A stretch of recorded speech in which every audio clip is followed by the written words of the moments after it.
My project centres around Raynaud's disease.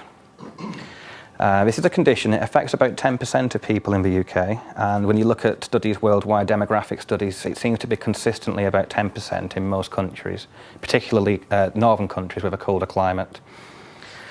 The simplest way to explain it is every part of your hand, your foot, your fingers, your toes, receive blood supply. And good proliferation means the whole of your hand should feel a uniform temperature. We can all get cold hands, especially in cold weather. If we put our hands in water, we can all sometimes feel a little bit cold, but usually a little bit of movement, a minute later, your hands return to normal. People with Raynaud's disease have insufficiency in blood perfusion to these areas, in particular the hands and the feet. And while it might be a case of, and a lot of people think, oh, if your hands are cold, you know, just put them in your pocket, just warm them up. For these people, it doesn't always work like that. There can be some very, very severe cases where the hand will not warm up, and when it does, it causes burning, paining, and a horrible sensation for quite a period of time. It could be quite debilitating for some people. If it's a secondary Raynaud's disease, so the person has an underlying connective tissue disease, such as lupus or systemic scleroderma, then these people can quite often have no blood supply to that area. The hands will ulcerate, the tissue will die, and the fingers are cut off. And it's quite a lot of people I've met with this condition have extreme deformities, can't use the hands, and have fingers missing. So it can be a very, very severe condition. And the actual Raynaud's component of these conditions is quite often the first set of symptoms to manifest in young people. I recently worked with a rheumatologist over in the Czech Republic for a day, and a fascinating experience working with him because he explained to me that he's a paediatric rheumatologist who specialises in Raynaud's. It was a complete fluke to land in his office. I didn't expect to ever meet somebody like that. And he said that he sees children who have Raynaud's disease, and he started looking for doing new tests to find out if these people may develop a connective tissue disease later in life. And if so, from a pharmacological perspective and anything like that, if there's something you can target from a younger age that's going to prevent these diseases from happening, it's great. So there is other research going on apart from this. Typical pictures that you will see of people who have this condition are these three pictures here. The one on the bottom left, this is someone who has scleroderma, who has the connective tissue disease, and you can see the deformities occurring from the knuckles onwards. The one on the far right, that's where the hands just go white. This is quite often a primary condition where the blood supply may be affected because of the actual vascular cells inside the arteries and the capillaries, but more often than not, they say it's caused by the overactive sympathetic nervous activity. Yeah. That's quite an impressive picture. Is that typical or is that an extreme case? That is typical of primary Raynaud's, yeah. And most people who I've had in the studies have either reproduced this or have said, oh, my hands haven't gone white this time. Sometimes they go white, which, again, I've got these images off the internet. I've not put anybody's hands on here who I've seen. And when I was over with the rheumatologist last week, he was able to show me images of the children who were anything from age 5 to 15, and they were even more severe than these. Yet they were still considered primary. In order to be considered secondary, you have to go from white to blue to red. That's the way they say is secondary. The one in the middle here is a secondary Raynaud's, very severe, and it wouldn't be too long before those fingertips have to be cut off. So that's just to show you three different types, how it can appear. So yeah, the project itself, funded by KESS in partnership with my company sponsor there, Tona Silast. They specialise in medical garments based in Latvia, but they have a European branch based in Tredegar in South Wales. Tredegar, have you pronounced it? Did I pronounce it wrong? All right, Tredegar, sorry. Oh, no, I spelt it wrong, that's what it is. Okay. So the European branch is aimed, it's a very small part of the company. They typically work with Eastern European, Russian, Latvia, Estonia, but we're trying to get a lot of the products into the UK. And they were curious in how could they use the technologies that they already have, the materials that they already use to create gloves which are better going to treat this condition. There are a number of medications you can give to people to treat it. If you're overactive and you're not, your vessels aren't dilating, you can give calcium channel blockers. You can, basically, the hypertension medications are given to people who have this condition. Very, very common.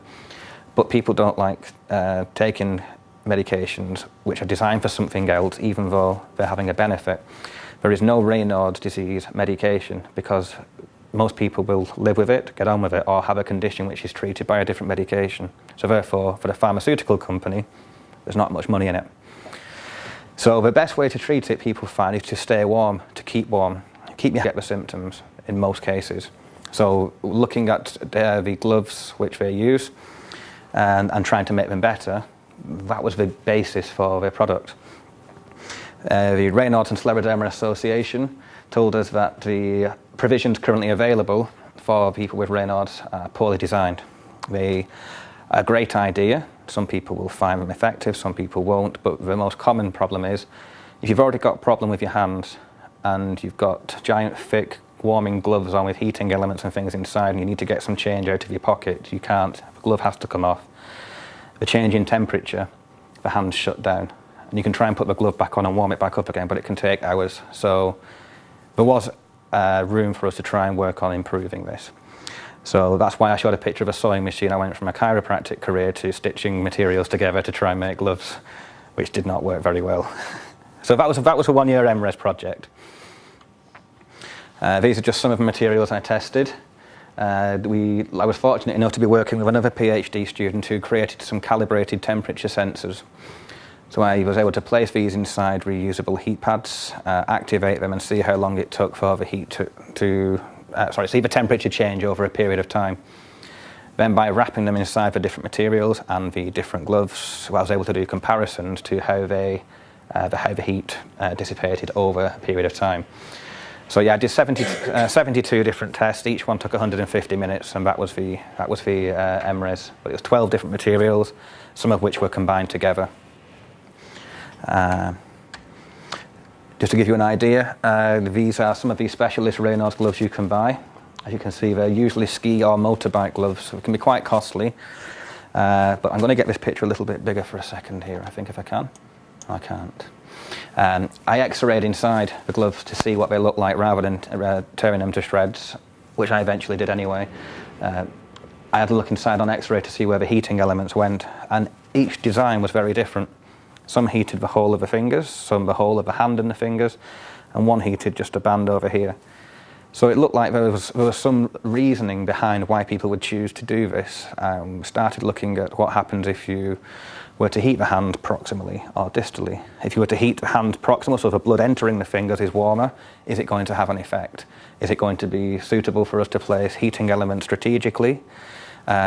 To actually reduce battery sizes, reduce the thickness of wires and things like that, and overcoming another problem which people found when they wore them, restricting battery packs. These giant lithium-ion battery packs across the back of the wrist, so you can't extend the wrist properly. And I tried wearing them for an hour and doing normal household tasks, impossible. So there was a lot of room to actually take the project forward on more of an electronic and technical level in terms of creating elements with smaller batteries. Yeah,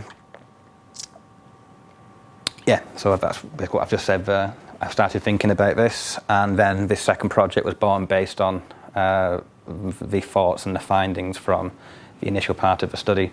So second project, working with different companies, was born, but still led by Tona Silast. So we've got the lead on 2 projects now. I did get to go to the head office in Latvia and see how medical garments are made, which again was a fantastic experience because I was able to then have an appreciation that even though I don't think it's hard to stitch together 2 pieces of material, I know what people would have to do by hand and what they could do by machine. So that was very helpful. And I said to them while I was there, I've got these 3 materials, I'd really like them to be together. And someone took them and disappeared and came back 3 hours later with 4 different size prototypes for me. So again, kind of thing you have to wait 2 or 3 months for normally, as I've found out since. But I was able to get things made straight away there. And it was right in the middle of winter, beautiful place. And I found a cat in a restaurant. I think that's what it was. I can't remember what that picture was. Then yes, we got the funding and year 2 started. So I was able to put even more materials together and get thinner materials from around the world to put them together, and suddenly started finding that particular materials were outperforming thicker materials. So I was able to get really, really thin materials that are a little bit more expensive, but that have high infrared reflective properties. And we got to the point in year 2 then where we knew which materials we wanted. Aside from that, the typical way to assess Raynaud's disease is put the hands in cold water. The methodology they use in the Czech Republic is hands in water between 0 and 10 degrees for 10 minutes, and then measure the hand. Now, if you imagine that your hands go to a point where they're numb, burning, hurting and painful, and you're being whacked into cold water, it's not really a very ethically sound methodology. So I was curious, if you're trying to cause symptoms to manifest, what could you do what kind of things would happen to the hand if you tried to alleviate symptoms instead? So I started creating new testing methodologies. And based on the principle, I'd learned that when you take your hands out of gloves which are warm into an environment which is a few degrees cooler, your hand can shut down. I started to think that maybe it's not cold itself that causes the vessels to shut down, maybe it's a change in temperature. So I've moved the parameters a lot closer to the room temperature, a long period acclimatizing at 22, 23 degrees. And rather than using water at 0 to 10 degrees, I use water at 18, 19 degrees instead. So by having a very, very small shift in temperature, could I still get people to shut down in the same way? And then also I had people who were being warmed, so heated to 5, 6 degrees above the ambient, just to see what happens as well, with the idea being that areas which have got severely damaged vasculature will not react in the same way as areas which do not rather. So yeah, going back to the prototype on the bottom left there, the middle one is a prototype I had made in Latvia. The right one is a prototype I had made by a professional glover in Liverpool, which is a career I never realised existed until I started this project. And the left was my attempt on a sewing machine. So we quickly decided that no matter how enthusiastic I was, it was never going to happen. The pictures on the bottom right is the typical setup. Picture A is the infrared camera directed from above, so it takes images of the hands. Picture B there, I've used one set of hands taken, a typical image taken of this particular subject here. He was happy for me to use his hands for demonstration purposes because he had neurofibromatosis, quite a severe condition, but he was a really nice guy, and he thinks his Raynaud's was related to that, although there hasn't been a lot of literature to back that up.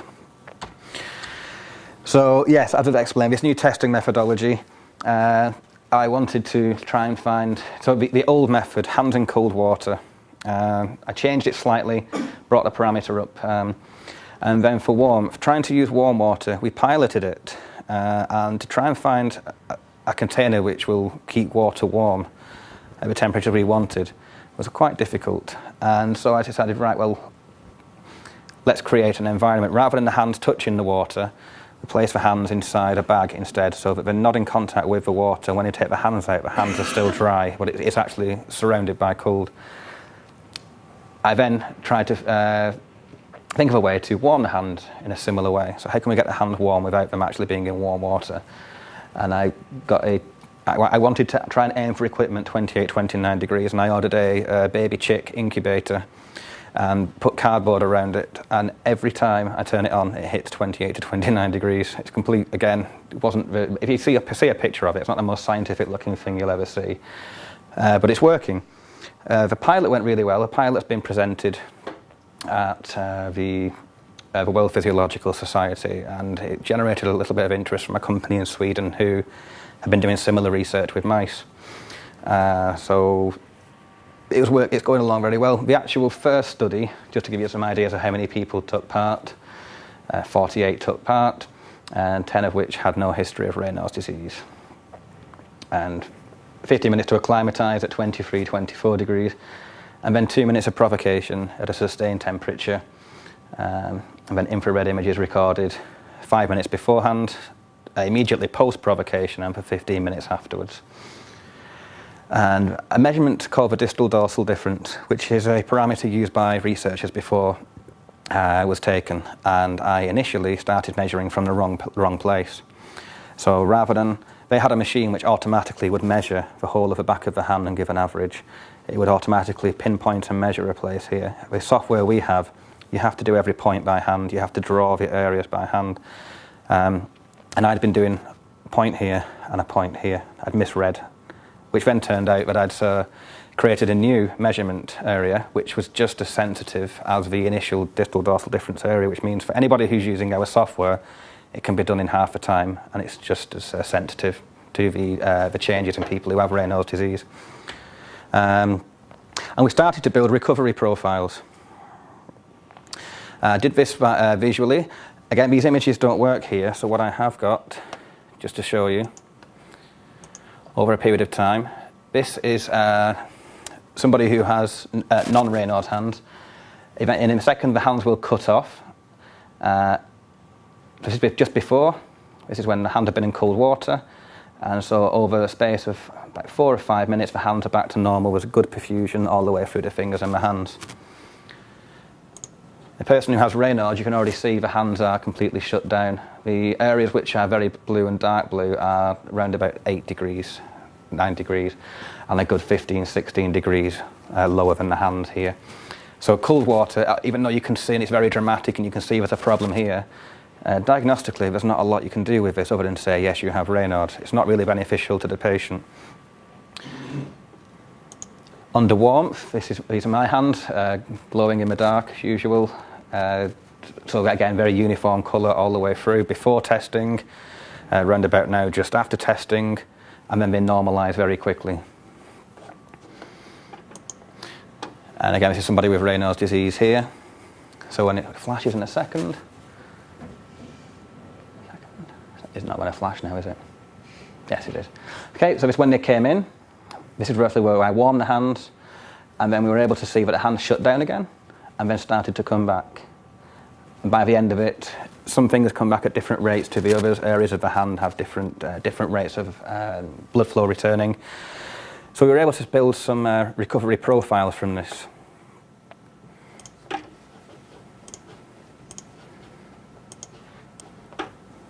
Okay. And again, these are from the pilot study, and when I was looking at the patterns created, I noticed that there was a little bit of almost like a mirror image between warmth and cold. And this has been quite consistent. So this person here, during cold provocation, after the cold, immediately drops, comes back, overshoots a little bit. This is called reactive hyperemia, where the blood comes back into the hands at a little bit too quick rate. This is where the pain and the burning comes from. And then they start to normalise again after 10-15 minutes. With the heating, this one here, this patient shot up just before the heating, started to go down, up, down, back up. And you get this wave sort of appearance, which is quite consistent with people who have Raynaud's disease. Whereas the normal, non-Raynaud's hands rather, pretty much uniform across. When you warm them, slightly above. On a cold day, slightly below. But again, it was very, very different patterns available there. So we knew there was something going on, and just information recordable from cold provoking and warm provoking. So yeah, this was presented. It was received very well at the World Physiological Conference. And importantly for my company, I was able to give them a final report of all these findings, all the material findings, and yes, we're able to then now. We've had prototypes made. I completed the transfer to PhD visa, and in the middle of all this, the Clinical Technology Diagnostic Research Unit was born, based in the chiropractic department and headed by Pete McCarthy. We've now got an extra KESS project going, working in a different area completely, working on mattress comfort and use, which is very relative to people who have spinal problems, so that's a very nice chiropractic related project.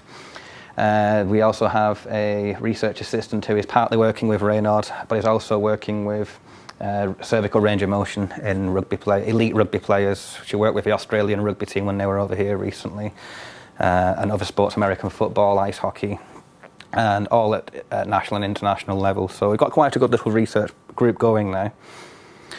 And the three of us who were working in that unit were all chiropractic graduates. They said they'd never had a graduate stay on before. And as soon as I did, people in the years below were interested, and I gave them talks, and we managed to keep one on last year, one on the year before, and we've got about 5 people applying to stay on this year. So it's nice. It started a trend in people who are leaving the course to try and do the research first, because you never come back. If you're working in practice, you would probably never go back and take 3-4 years out of practice to spend doing a full-time PhD. You would probably try and do research as part of a group out of your own clinic. It's nice to see a few chiropractic graduates doing a research degree now, and hopefully that we'll all use it in the future. Very nice. So this is CT Drew. This is my supervisor here, Pete McCarthy. And this is an internationally renowned anatomist who teaches on the course, Dr. Mark Langweiler. And he's a fantastic human being, he really is. So interesting. He's a Tai Chi master, amongst other things. Okay, so yeah, the first batch of gloves have been made, and they're currently being assessed by people with the condition. Everybody who took part in the project, whether they had Raynaud's or not, has been given a pair of these. The second gloves will be ready in January, so half the people who took part will be given a set of those and asked to change to see if there's any difference between the 2 pairs of gloves, whereas the other half will probably be given a placebo. That's still being negotiated at the moment. The second study had a lot of crossovers. So it was a case of all the people who came in and reacted to cold. I built profiles for them, exactly where the areas of destruction might be, based on the infrared findings, and they were crossed over. They were put into a warmth study, and I'd say I've still got to analyse the data properly, but 90% of them, at roughly 90 to 95% of them, whether they were tested under cold or under warmth, the exact same fingers and locations were affected, and I was able to get diagnostic information from. But each image takes a good few minutes to analyse, and I've got 2,000 to do, so it's going to take a while. Started working on the publications, and hopefully have 2 to 3 done before the end of it all. And the final study in March 2014, which will be a repeatability study, providing we have a March which is as cold as it was this year.